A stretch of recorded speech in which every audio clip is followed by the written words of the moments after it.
For instance, in Luke 24, verse 51, one of the most important verses in the Bible, it says, Jesus was parted from them, carried up into heaven, and they worshipped him.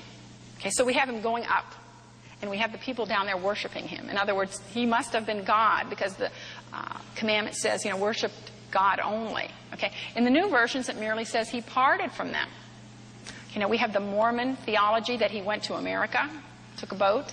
Alright, so this is the funniest thing ever. This will be number one on the top 10 list, when I complete it in living colour.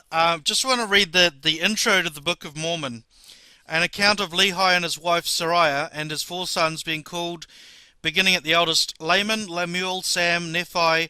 The Lord warns Lehi to depart out of the land of Jerusalem, because he prophesieth unto the people concerning their iniquity, and they seek to destroy his life. He taketh 3 days' journey into the wilderness with his family. Nephi taketh his brethren, and returneth to the land of Jerusalem after the record of the Jews. The account of their sufferings: they take the daughters of Ishmael to wife. They take their families and depart into the wilderness. Their sufferings and afflictions in the wilderness, the course of their travels, they come to the large waters. Nephi's brethren rebel against him. He confoundeth them. He buildeth a ship. They call the name of the place Bountiful. They cross the large waters into the promised land, and so forth. This is according to the account of Nephi, or in other words, I, Nephi, wrote this record. Now, this is what I'm going to call galts. I've invented a word called galts.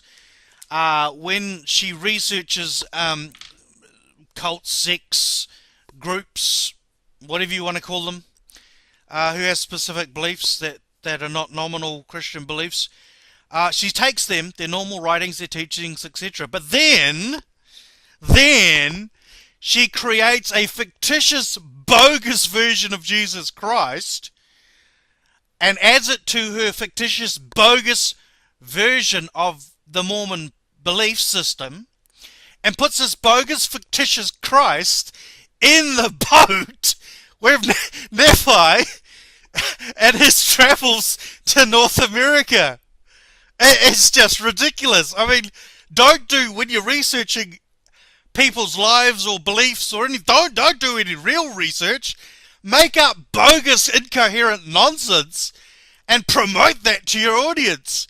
Oh yeah, so we're going to go through the Book of Mormon, and we're going to look at the travels of Jesus Christ and his eventual settling down in Utah there, Salt Lake City, Oh, it'd be great, but the book doesn't actually exist. Please, somebody, write the book of his fictitious Jesus and his travels through North America.